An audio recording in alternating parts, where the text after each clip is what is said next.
Wealth Tactic Rebels, ingenious tactics to accumulate wealth for people who see things differently. Welcome to another podcast discussion with Wealth Tactic Rebels, the podcast for people who see things differently. So, and today we're going to talk about, we're going to continue the mortgage discussion that we've been having. This is part 2, episode 2, with our guest David Steinberg. And he's with Summit Funding. He's been working with them, it's his company, for about 31 years. We're going to talk about debt. Not all debt is the same. David's going to talk about credit, good versus bad credit, and credit scoring. He's also going to demystify some of the common misconceptions around credit and debt. I'm your host, Kevin Dumont, and I've been thinking differently in the wealth field for over 10 years.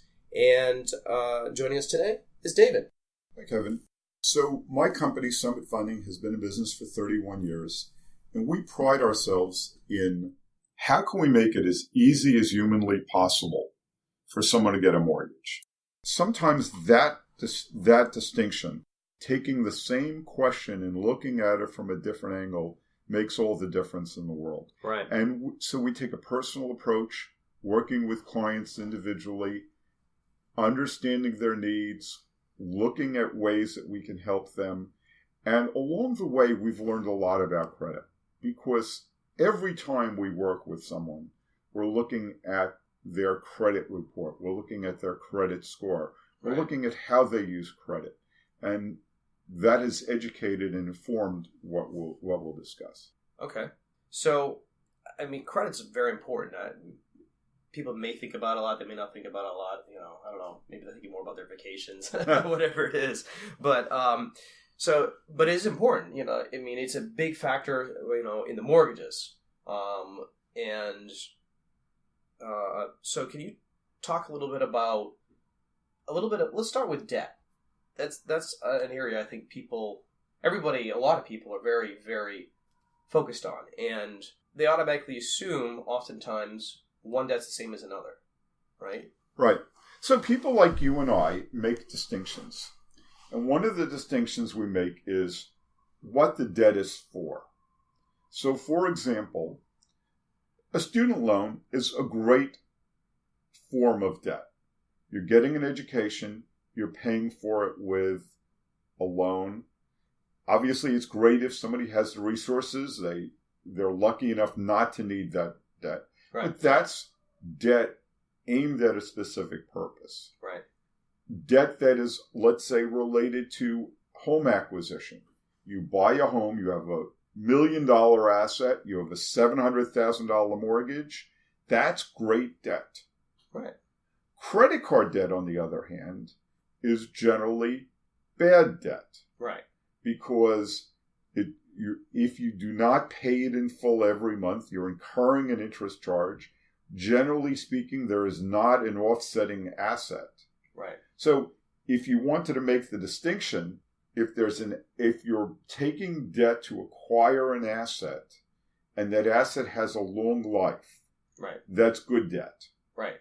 If you're borrowing money, let's say you have someone who has a stock portfolio, and they have $1 million stock portfolio, and they take margin debt to be able to invest more, maybe take $1.5 million, have $1.5 million in investments and $500,000 in margin debt, that might, with proper guidance, be good debt. Right, because it's something that's going to bring more money to them. Right. So that's an asset. Right. That's actually, an asset is something that brings you money. Right. Whereas a debt is something that takes away money, right? Exactly. It's an expense. Exactly. So I always look at the distinction, what's the debt for? If it's balanced off, directly balanced off by another asset, that's great. You have a home and you decide you want to put in a wing, some sort of an addition. You want to put in 2 more rooms. Right. It's going to cost you $100,000. You're going to take out a $100,000 loan to pay for that extension to your home. Right. that's good debt. Right. Because now your asset, your home, is now worth more after, right? Right. But if you take that same home equity loan and you go to Vegas... Could be more fun, though. Could be more fun. But the odds are that debt will be transient. The asset will be transient and the debt will be long-lived. Right. Taking credit cards, spending money on a credit card where you can't pay it off at the end of the month or at the end of 3 months, but with the program payment so you know it's not going to be there a long time, right. That's bad debt. Right. Yeah. Good distinction. And I think that's important for us, for our listeners, to be able to start making that, to change that mindset, to think differently about debt. It's not, just because you have a mortgage doesn't mean it's bad, right? Depression era thinking. Right. Our grandparents thought that any debt was bad. Right. And they remembered when debt meant financial ruin. Right. So they taught their children and their grandchildren that debt is bad. Right. That's a dated notion. Debt can be good, it can be bad. Right. So you have two brothers, and they both start out with $500,000, and they're both going to buy a home. And Bill is going to buy a home. He's going to buy a home for $500,000, and he's going to use every last penny of his $500,000 nest egg to buy the home. He's going to have no debt. Right. But he's going to have no asset. Right. He's going to have no reserves. Right. He's going to have no reserves. He's going to feel good. Oh, I own my home free and clear, right? Now, Bob, right, Bill has the house, same $500,000 house, no debt. Bob is going to buy that house, and he's going to pay $100,000 and use it as a down payment, and he's going to borrow $400,000. Right. Who's in a riskier position? Right. It's the former, not the latter, right? Right. The person who put all their money in Bill doesn't have asset reserves, doesn't have cash reserves, he doesn't have access to capital, so if something goes wrong, he's in trouble. Bob has $400,000 in liquid reserves. Right.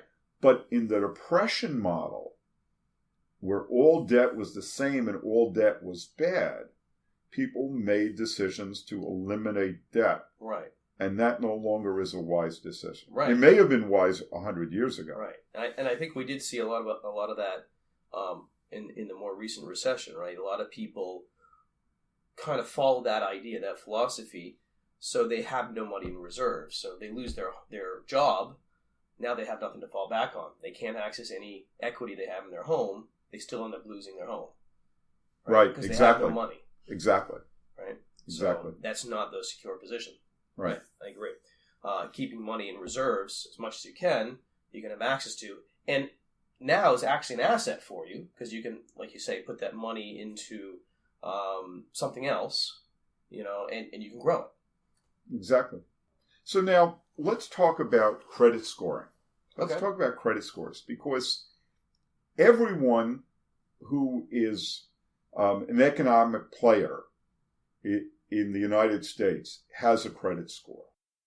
And based on looking at thousands and thousands of credit reports, having hundreds if not thousands of conversations around credit score, I find that there's a lot of misconceptions. I'd like to cover a couple of those. Sure, sounds good. Let's talk about that. So let's start with an understanding of what the scores mean. And generally speaking, the scores range from 400 to 850. Now, that's the standard model. There are alternate models out there. Mm-hmm. You'll almost never see an 850, but you will see people with 830s or something like that. Yeah. From your perspective, from my perspective, anyone who has a credit score of 780 or better, that is superb. And one of the little understood points is that there's no difference between a 700 and a 780 credit score and an 820. It's functionally the same. And sometimes within the course of a month, that score can go up or down 10 or 20 points based on economic activity during the quarter, during the month. Right. The 740 to 780, excellent. Very good. And there's no reason to worry about a score as long as it's over 740. Right. 720 to 740, good. Now, if I ask you what the average FICO score in the United States is, do you have any idea what that might be? I'm going to guess somewhere in the middle, like 600. It's about 710. 710? Really? 710. So for a lot of people who think, oh, I have a 650 credit score, it's pretty good, isn't it? No, Right. it's not. It's not actually, right. It's not actually. So you get that next band of 700 to 720, it's good. 660 to 700, it's okay, it's fair. And then as you go lower, now you've got some real problems. Right. We have been very successful in coaching our clients, sometimes to make very quick adjustments to their credit. And sometimes it takes time. It takes a year or 2 years or 2 years. Right. But credit score is not a fixed attribute. Right. You can start with a 780 and lose 50 or 100 points in 3 months by just delaying payments if you run into a financial problem. Right. Or you can take remedial steps and take someone with a 600 credit score, start paying debt off, starting addressing the issues, and 6 months, a year later, they could be 650, 680, 700, 750, just migrating up that path. Right. Okay. Well, that's good to know, too. I mean, I think a lot of people who do watch their credit scores, they do see that you're talking about, it just kind of goes up and down. Oh, my credit score changed again today. Yeah. I love what you said about watch their credit scores. Right. So let me just tell you one common misconception. Okay. And that is many people have, let's say, a credit card that tells them what their credit score is. Okay, yeah. I have one. Do you have one? Yeah, of course. That score, more likely than not, is bogus. Really? Yeah. Most people don't know that. So from a professional standpoint, there is something called a FICO score. Right. And that's the Fair-Isaacs score. That is a specific scoring model that is the gold standard. Right? Now, it costs money every time you run a Fair-Isaacs model. Right. So a lot of people, let's say a lot of the banks, will go out there and give you a model of the model. Right? And it'll be an approximation. But I find that those numbers, the credit scores that people carry in their head, are often wrong by 50 or 100 points. Wow, that much? That much. It's wild. Wow. Sometimes it's directionally interesting. So if somebody says they have an 800 score, odds are they have excellent credit. Right. But they may or may not have an 800 score when we run our reports. Right. It could be lower. And I guess in the same respect, someone might say, I don't have a 600, and you run it, it's more like a 670 or 680 or something. Yeah, that happens less often, but sometimes. It's more down than up. It's more down than up. Yeah. And that's because the banks want you to feel good. Yeah. Makes sense. Yeah. Look, my credit score's pretty good. I could get a new loan. Yeah. Right? So what else can we talk about? So let's talk about managing your credit score. Right? Okay. So the first thing to know is that a credit score is built on it's a model. It's a financial model that's intended to predict the likelihood that you're going to make a late payment. What they do is they look at your credit history. So that's the part that is incredibly valuable. And you and I and our listeners have got to be meticulous in paying our cards on time. Right. Failure to do so is penalized, and it's penalized fairly harshly. Right. And it stays for a long time. Though it can get better. Right. So number one, it's history. Number two, it is utilization. And utilization means you could have two people who have the same identical debt profile. You may owe $5,000 on your credit cards, and I may owe $5,000 on my credit cards. Right. And we could have radically different scores. Right. How could that be? Well, if you have a one credit card with a limit of $5,000 and you owe $5,000, your credit score is going to be lower than if you have 3 credit cards and you have $30,000 of credit availability and you're using $5,000. Right. Very different reality. Right. Another issue is, are you, how much history do you have? So we were talking, and I have an American Express card for dog's ears. Right. And that card, I'm never going to close that card because that has a great deal of history about my payment record. So I may have a card that I've taken out a year ago, and I'll close that in a minute. Right. But the cards that have my history, I'm holding on to those because those have 5, 10, 20-year histories of perfect payment. Right. And that's very valuable. That's a third component. So we've talked about history. Right. We've talked about utilization. And the third part of it is the history in the sense of just history with one card. Right, how long you had that. Yeah. I always tell my clients, and in fact, I coached my kids this way. When my kids turned 16, I got them a credit card. When they turned 18, I got them a second credit card.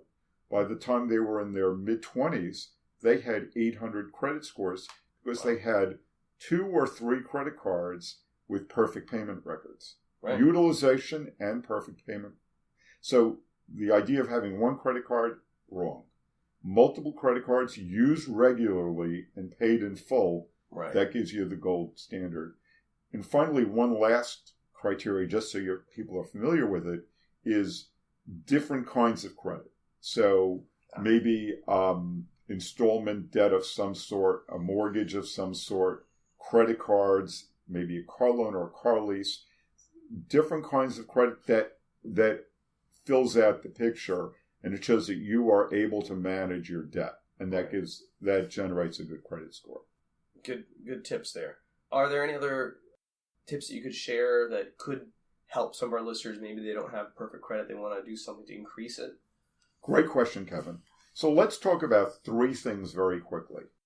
Number 1, whether or not you have excellent credit today, make it a habit at least once a year. I'd recommend twice a year if possible, to get a copy of your credit report. I'll give you the link online to a couple of good sources. Okay, good. But I don't, there are certain bureaus that are very commonly praised online. I'm not a big fan of it. Right. But there are some bureaus that are very reliable. Get your credit report and look at it, because there are maybe 30-40% of all credit reports have mistakes in them. Some of them are minimal, and they don't really make a difference, but some of them really are important. You might have someone else's credit record, or your credit may have been stolen. The only way you're going to know is if you look at a credit report. Right. So that's number 1. Number 2, utilization is something you can manage. Right. So if you have 3 credit cards and you have $10,000 worth of debt, but it's all on one credit card, and you've maxed out on that credit card, you may improve your credit score, first of all, by paying the debt off as fast as you can, but also rejiggering your credit so that it's not all on one card. Thirdly, I think it's important to be aware that I made a reference to stolen credit a moment ago. There is a lot of credit fraud out there. Many, many people have been victimized by credit fraud. Yeah, I know. We've seen a bit of that on TV recently. And it comes in 2 different flavors. So one flavor is you have a Chase credit card, you look at your activity and you go, I didn't charge that. So you need to be on top of that. But the other one is, because of all the credit, let's say the Equifax debacle of a year ago, or right. the Facebook, or many of the credit issues that are going on, cybercrime issues, sometimes your identity is out there. And someone may be able to use your information to apply for a credit card fraudulently. And again, monitoring your credit with a credit report multiple times a year is a sure way to catch that, I don't have a card with that company. And now you are on the path to fixing the problem. Right. What would you recommend people do to help them? They do realize something like that happens. What steps should they take to help fix that? Boy, that's a big question. A big question. That's a big question. If your credit has been stolen, at the minimum, consider a credit freeze with all three bureaus. Right. That's the minimum step. But then you have to go back and examine each and every inquiry and identify whether it's real, it was yours, or it was fraud.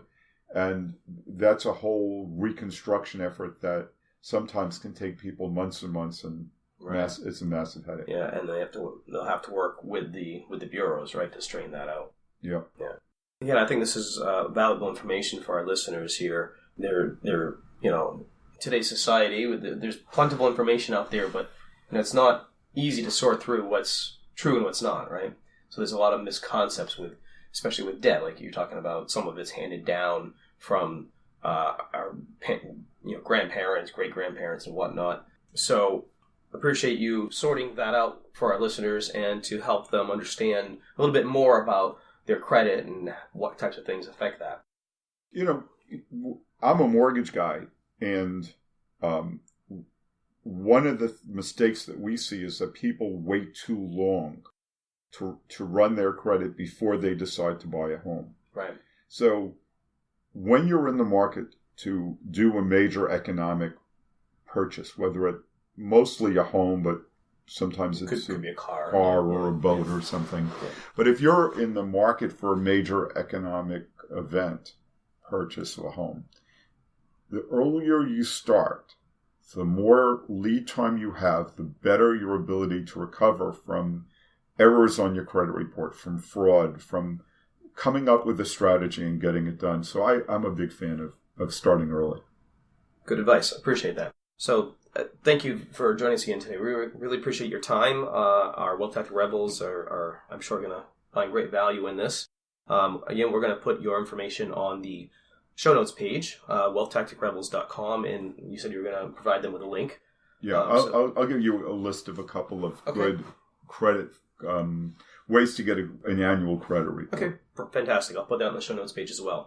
And of course, Wealth Tactic Rebels, if you go to wealthtacticrebels.com, you can go there and get our free guide to the 3 key areas you could be losing money unknowingly and unnecessarily. And again, thank you so much for joining us today, David. Love having you again.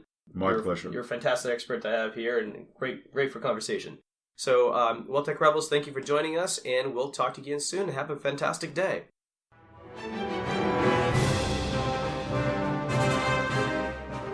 Want to really see things differently?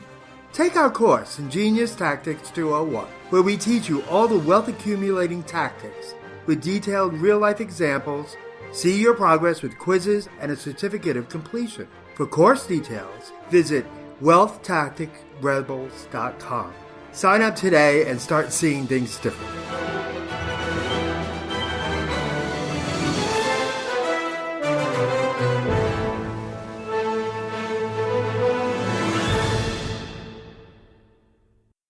This presentation is intended as informational only.